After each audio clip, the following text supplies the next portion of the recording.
Mahilig ba kayo sa popcorn chicken? Sinubukan ko magluto ng crispy version nito. Kaso, yung popcorn chicken, naging chicken nuggets.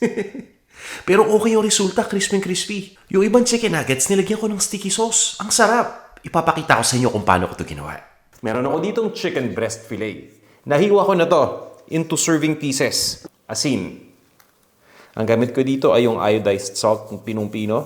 Tapos meron akong ground white pepper or white pepper powder. Garlic powder. Pinagsama-sama lang natin yung mga ingredients. At haluin nyo lang na mabuti yan. Itatabi ko lang to. Papabayaan ko lang mga 10 minutes para mas ma-absorb ng chicken yung lasa. Habang inaantay natin na maging ready na yung chicken, i-prepare muna natin yung ibang mga ingredients pa. So meron ako ditong itlog na na-beat na. Tapos, eto naman, pagsamahin lang natin. All-purpose flour, cornstarch. Yung harina, yan lang sapat na. Pero kung gusto niyo na mas maging crispy, ang ginagawa ko dyan, hinahaluan ko ng cornstarch. So itong cornstarch, pwede nating sabihin na optional ingredient lang. Haluin lang nating mabuti to. Next naman, meron ako ditong Good Life breadcrumbs.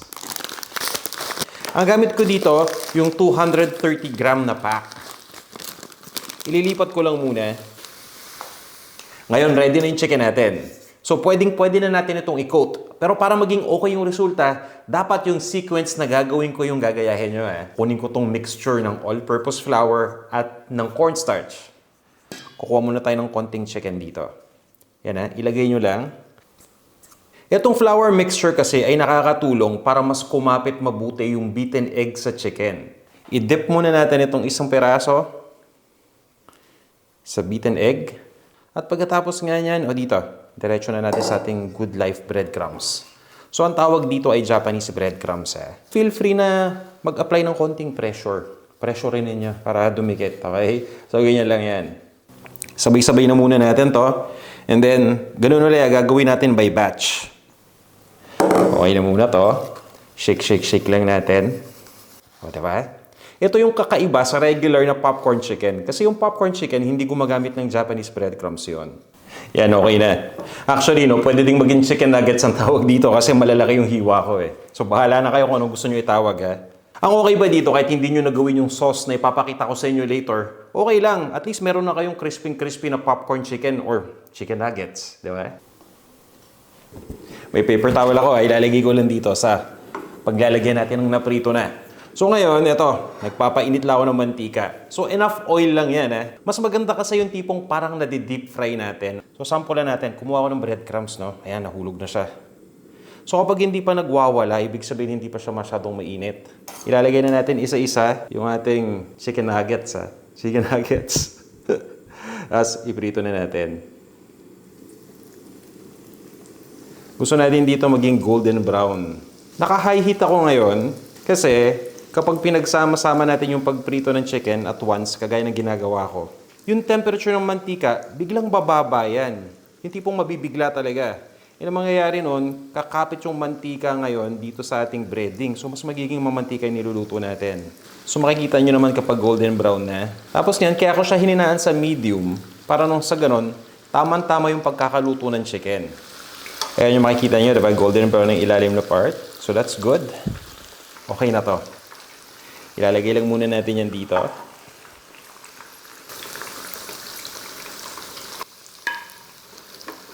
Kita nyo naman, di ba? Crispy. Itsura pa lang, Try natin. Yun yung power ng Good Life breadcrumbs. Guys, kayo naman, gusto ko lang malaman. Comment naman kayo. Ganito rin ba kayo magluto ng chicken nuggets? Pinapa-crispy nyo rin ba?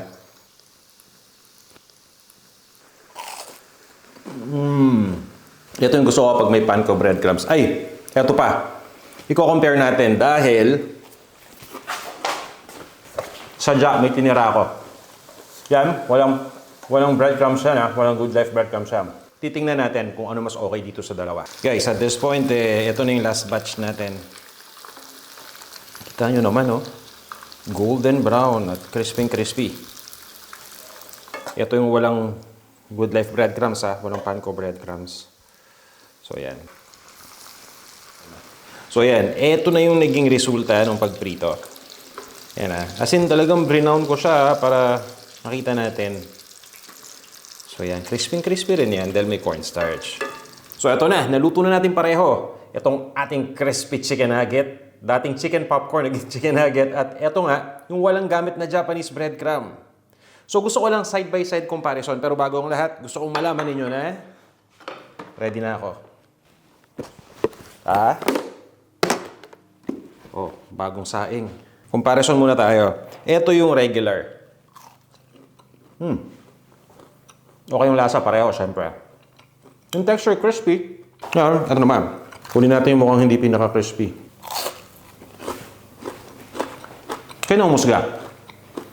Kung ano yung gusto nyo gayahin sa dalawa. Gagawin na natin yung sauce. Hatiin ko lang itong chicken, Yung isang half, ilalagay ko dito, kasama ng sauce. Yung isang half, isoserve ko lang as is, bilang chicken nuggets na crispy. Bawang yan. Ito naman, may honey yan, Honey or pulot.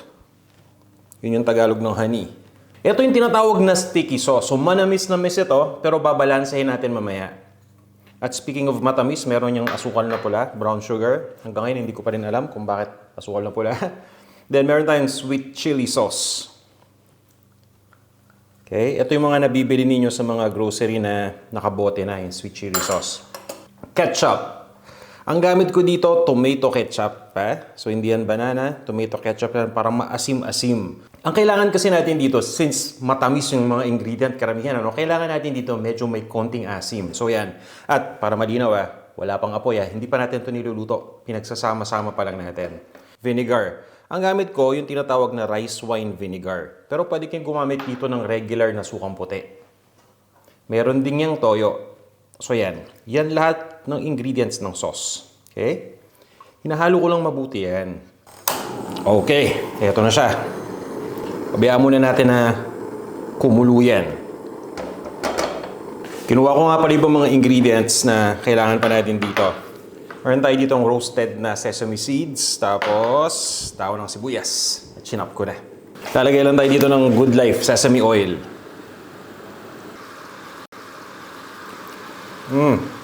Yun ang sinasabi ko. So ayos na to. Okay, pagkalagay natin ng chicken, off nyo na yung heat Sakto na yung init niyan. I-toss nyo lang yan para ma-coat na yung ating chicken. Itong ating sticky sauce. Roasted sesame seeds. Yes. Pwede na tayong mag-garnish dito pa lang. Maglagay kayo ng maraming dahon ng sibuyas. Tikman na natin to.